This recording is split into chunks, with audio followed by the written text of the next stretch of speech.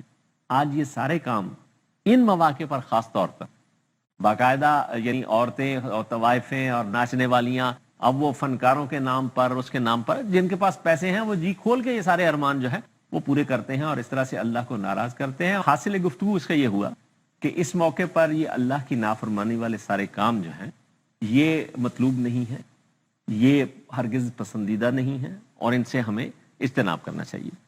اسی سے آگے بڑھتے ہیں. اب ظاہر سی بات ہے کہ شادی کے دن قریب آ رہے ہیں تو اس موقع پر گھروں کے اوپر چراغاں کا بڑا اہتمام ہوتا ہے کہ جناب یہ ظاہر کیا جائے کہ یہاں پر ایک خوشی کی تقریب ہے. یہ جو گھروں کا چراغاں ہے اور یا اس قسم کے اور جو مطلب ایسے اپنے نمود و نمائش کا اظہار جس میں جو ہے نمایاں ہے، اس کا بھی مطلب کیا؟ دیکھیے کہیں آپ کو سنت میں یہ نہیں ملے گا کہ کسی خوشی کے موقع پر اللہ کے رسول صلی اللہ علیہ وسلم نے حکم دیا ہو کہ آج خوشی کا موقع ہے تو لہٰذا تم چراغ جلاؤ.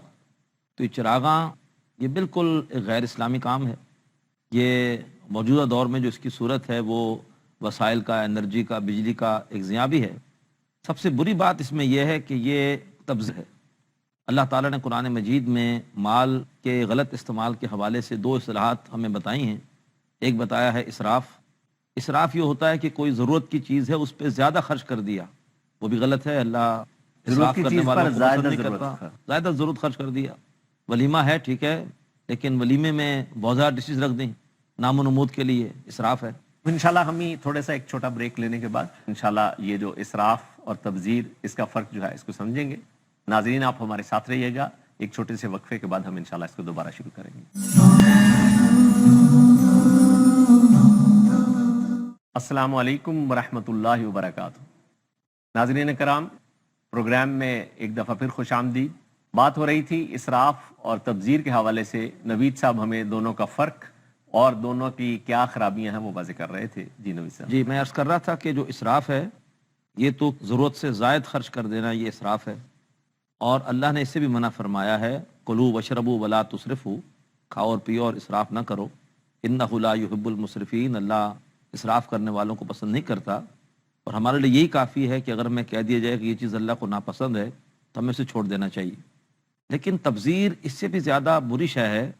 تبذیر یہ ہے کہ بیجا بغیر ضرورت کے پیسے کو خرچ کرنا، اور اللہ نے اس کے حوالے سے بڑے سخت الفاظ استعمال فرمائے ہیں سورہ بنی اسرائیل آیت 27 میں کہ ولا تبذر تبذیرا، پیسے کو بیجا مت اڑاؤ.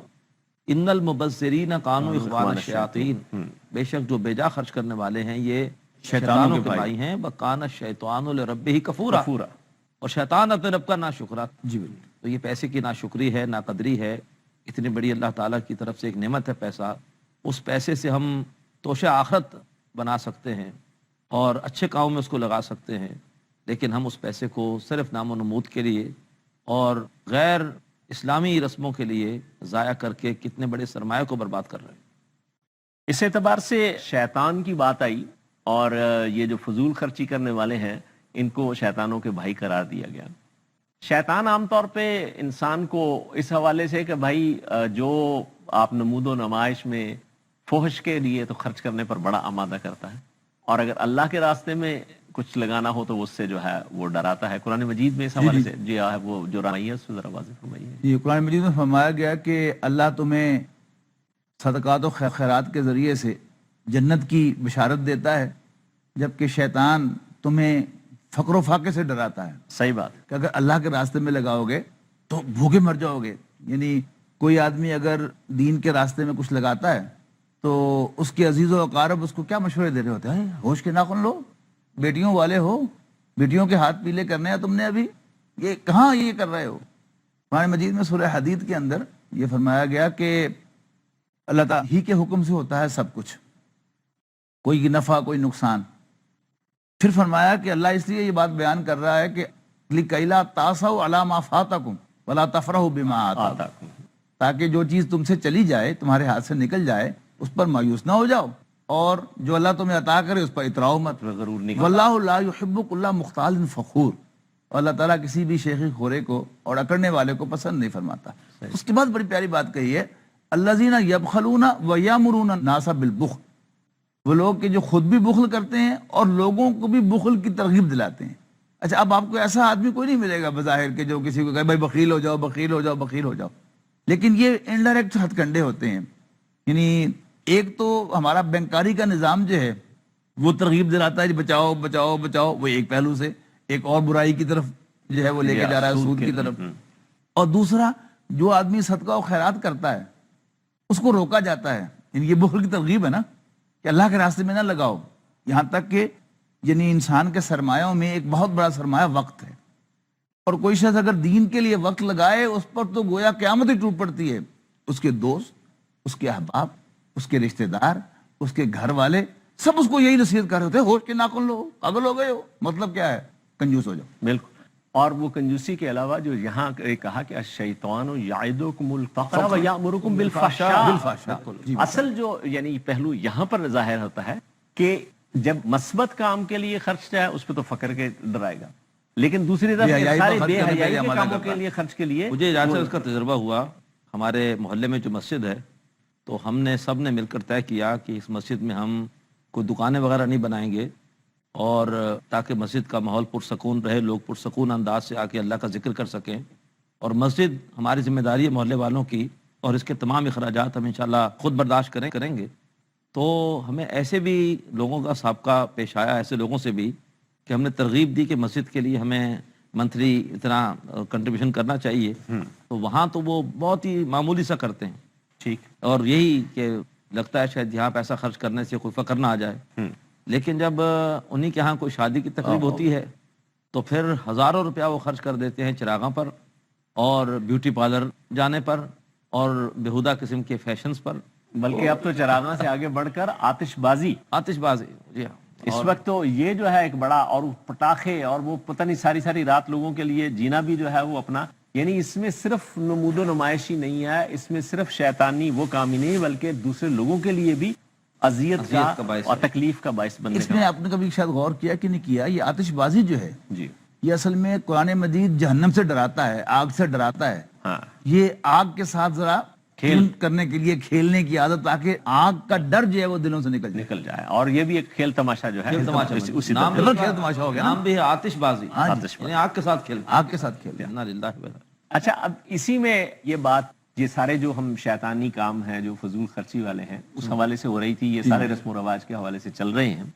اس میں ایک جو آج کل یہ ہے کہ جناب بری کے جوڑے، جی، جہیز کی تو ہم نے بات کر لی تھی، بری کے پر بھی جو ہے بہت ہی بیش قیمت کپڑے، اور ان کی بھی تعداد جو ہے وہ پھر خاص، کہ جناب کہیں 21 اور کہیں کچھ، بڑے فخر سے بتایا جاتا ہے. ہاں جی. اور پھر اس میں وہ سارا اکثر و بیشتر وہ لباس ایسی وہ اپنا اس کے اوپر میٹیریل کے ہوتے ہیں کہ وہ ایک دفعہ سے زیادہ پہننے کی ان کی نوبت نہیں آتی.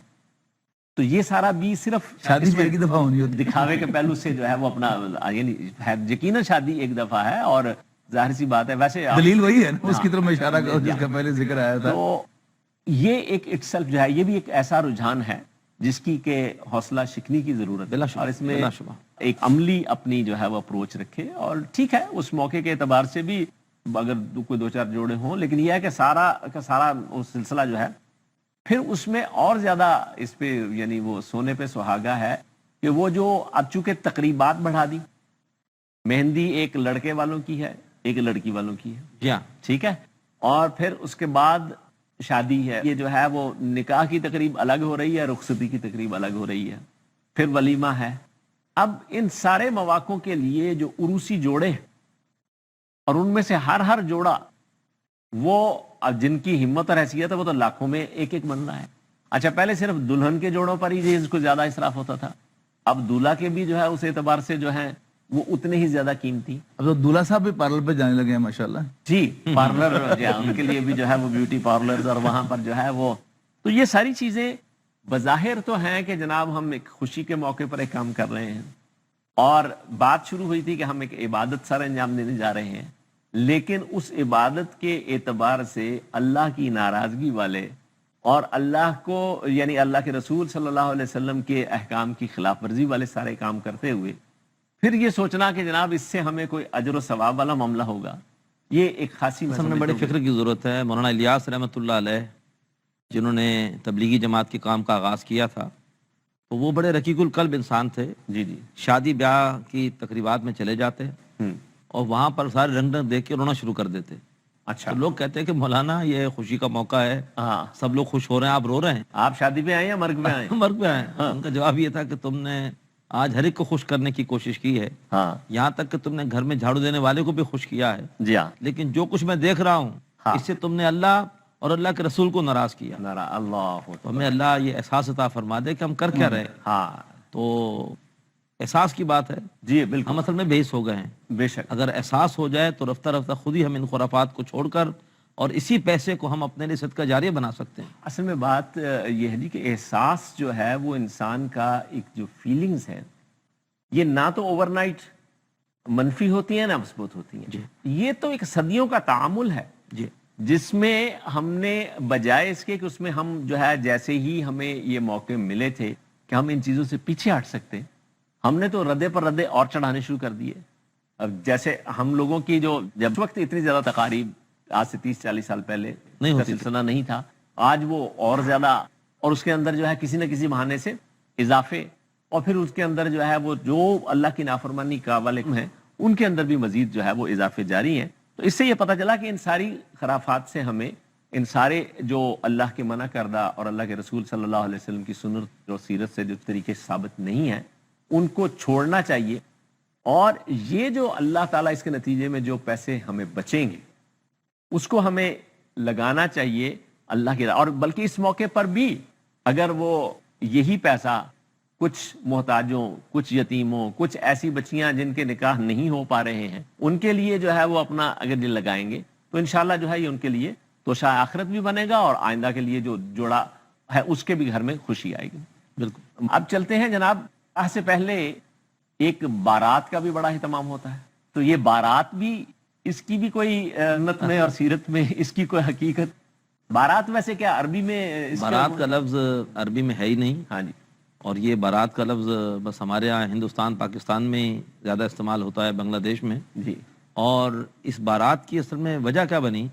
اس کی وجہ بنی جہیز، دان دہیز. دان دہیج. ہاں کہ اب جہیز کو اٹھا کر لانے کے لیے نفری چاہیے، اور آج کل تو خیر یہ جہیز کا سامان گاڑیوں پر منتقل ہو جاتا ہے. ہاں پرانے زمانے میں ظاہری بات ہے کہ اس طرح کے ذرائع حمل و نقل نہیں تھے، تو لہٰذا ایک نفری کی ضرورت ہوتی تھی جو کہ جاتی تھی لڑکی والوں کے ہاں تاکہ وہاں سے جہیز اٹھا کر لائے، اور راستے میں خطرہ ہوتا تھا کوئی ڈاکو وغیرہ کا بھی، اس سے حفاظت بھی ہو جائے. تو یوں یہ بارات کا ایک تصور آ گیا، اور اب چونکہ جا رہے ہیں ایک خوشی کے موقع پر تو اس کے ساتھ ڈھول اور بتاشے اور ایک عجیب جو ہے وہ اللہ جلوس کی گلا. شکل، اللہ گلا. تو یہ ساری کی ساری خرافات یوں سمجھیے کہ ایک خرابی سے کئی خرابیاں پیدا ہوتی ہیں. دیکھیے اللہ کے رسول صلی اللہ علیہ وسلم نے حضرت فاطمہ کی رخصتی کی، کوئی حضرت علی بارات لے کر نہیں گئے، آپ نے عصر کے بعد ان کا نکاح پڑھایا، اور مغرب کے بعد ام ایمن وہ ان کا ہاتھ پکڑ کر جا کر ان کو چھوڑ کر آ گئی حضرت علی رضی اللہ تعالیٰ عنہ کے حجرے میں. اللہ خیر سلام. اتنی آسان، اتنا سادگی، اتنی آسان، اور کیا کسی ضرورت ہے؟ بارات اور کسی جتھے اور کسی جو ہے وہ پھر بارات ہوگی تو بارات کا کھانا ہوگا. بالکل. وہ تو باقاعدہ رخصتی بھی نہیں ہاں ہے. جی، تو وہ ان ساری چیزوں سے جو ہے وہ نجات بالکل بجا ہے. بلکہ آپ کی اسی بات سے اس طرف توجہ جاتی ہے کہ اللہ کے رسول صلی اللہ علیہ وسلم نے اپنی بیٹی حضرت فاطمہ رضی اللہ تعالیٰ عنہ اور دوسری بیٹیوں کا بھی نکاح آپ صلی اللہ علیہ وسلم نے خود پڑھایا. تو اس کا مطلب یہ ہے کہ اگر وہ جو والد ہے اب اس کی کتنی حیثیتیں ہو گئی، وہ ولی بھی ہے جی، اور وہ خود نکاح بھی پڑھا رہا ہے. اب جو ایجاب و قبول ہے وہ والا ابھی جب جس کی طرف ہم آگے بڑھتے ہیں اس میں جو ایک مرحلہ ہوتا ہے کہ جی وہ ولی جو ہے پہلے وہ اس ایجاب و قبول کا اختیار نکاح خواہ کو دیتا ہے، ہاں جی، اور پھر نکاح خواہ جو ہے اس ولی کے بحاف جا۔ پر جو ہے وہ ایجاب و قبول کرتا ہے. پھر درمیان میں یہ واسطے وسیلے بھی ختم ہوئے. جا۔ اگر جو ہے وہ ولی خود نکاح پڑھا رہا ہے ہاں جی. تو سنت رسول صلی اللہ علیہ وسلم کے طریقے پر بھی عمل ہو رہا ہے, اور درمیان میں کسی اور کو لانے کی بھی ضرورت نہیں جو ہے. ویسے بھی اعجاز صاحب ہمارے جو دین کا مزاج ہے نا, اس میں جو بھی یہ مذہبی امامت ہے یا مذہبی رہنمائی ہے یا پیشوائیت ہے, یہ پروفیشنل نہیں ہے. جا تو وہ چیزیں جو ہمارے لیے ضروری ہیں, جیسے امامت ہے, امامت کے مسائل ہیں, نکاح پڑھانے کا معاملہ ہے, جنازہ پڑھانے کا معاملہ ہے, فرمایا سمی صاحب نے, تو یہ چیزیں ہم میں سے ہر ایک کو سیکھنی چاہیے, اور تاکہ ہمیں یہ کام خود کرنے چاہیے. ہم خود جب کریں گے تو جو ان میں درد ہوگا, جو ان میں اثر ہوگا, ظاہری بات ہے وہ پروفیشنل کسی کو بلا کر اور اس کو فیس دے کر اگر ہم کرتے ہیں تو پھر اس کی روح وہ نکل جاتی. جی ہاں, وہ خطبہ نکاح یعنی حاصل گفتگو یہ ہوا کہ خطبہ نکاح اگر وہ بچی کا جو بھی ولی ہے, ہاں جی, اگر والد ہے وہ خود پڑھائے گا, اگر وہ یہ کام کرے تو نور علی نور, بلا شبہ, اور یہ اصل میں اس کا حق ہے.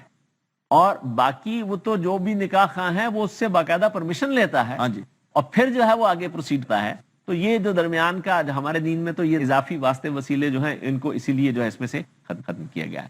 اور پھر اس میں یہ کہ جو بھی مقام قرآن مجید کا وہاں پڑھا اس جاتا ہے, میں آسانی کا پہلو بھی آئے گا کہ اللہ تعالیٰ نے ہمارے دین میں ہاں جی, نکاح کو آسان بنایا آسان ہے. ہے, ہاں. اب اگر آپ ایک اور آدمی کو بھی شامل کر رہے ہیں کہ جی فلاں صاحب نے نکاح, ان سے بھی اپائنٹمنٹ لینی ہے, وہ گئے ہوئے ہیں, کوئی بزرگ بڑے عالم دین ہیں, وہ کہیں پہنچ نہیں پائے, یا تبلیغ کے دورے پر گئے ہوئے ہیں, اب انہیں 5 ماہ کے بعد آنا ہے, پھر آپ کا میچ نہیں ہوگا, کوئی اور عزیز ادھر ہو جائے گا, تو شادی اور ڈیلے ہوگی.